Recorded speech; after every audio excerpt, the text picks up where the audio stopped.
Kirk Cameron's nationwide public library tour, sharing life lessons with America's youth, continues. The Growing Pains star joined Gene Bailey on Flashpoint Tuesday night to discuss his book, Pride Comes Before the Fall.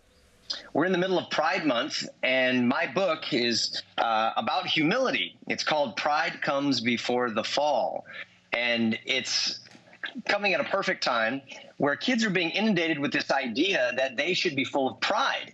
And, of course, we know from the scriptures that pride is the pregnant mother that gives birth to every other form of evil. Jesus saw Satan fall like lightning from the heavens because in his pride he tried to overthrow God. Cameron also took time to call out the conduct of a trans flasher at the White House this past weekend. The actor did say, as he continues his nationwide Brave Book tour, he senses the rumbles of revival. And joining us now is Turning Point USA contributor Alex Clark. Alex, welcome back to Victory News.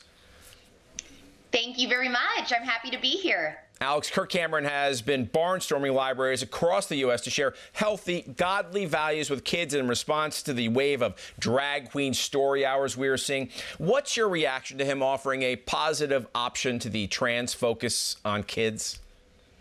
I love that he's doing this because it's not only a brilliant marketing strategy just from a business perspective. Obviously, he has a new Christian children's book with Brave Books, but it's also allowing us to really go toe-to-toe with the LGBTQ extremists in the culture war.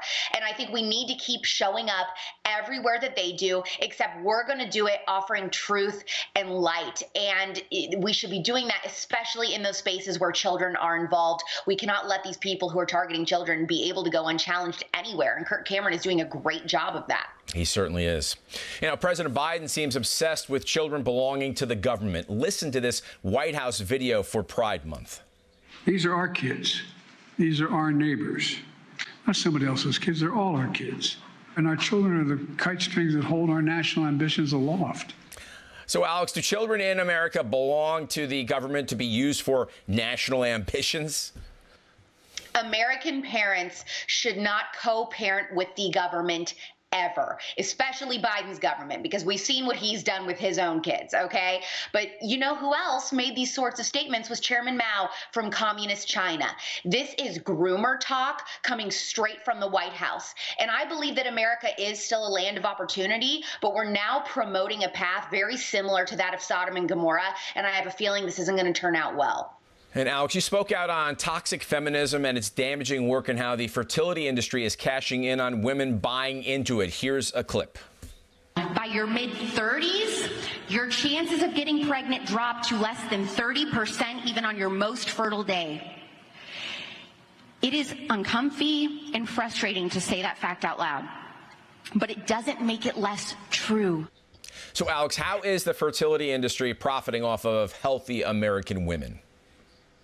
Well, you know, I'm speaking specifically to the young women who were really inundated by culture that we should put a career first in our 20s and 30s, and that because of advancements in the fertility industry, we can have a family whenever we want and that we don't need to be worrying about a biological clock. My friends and I have been made to believe that a biological clock basically doesn't exist anymore.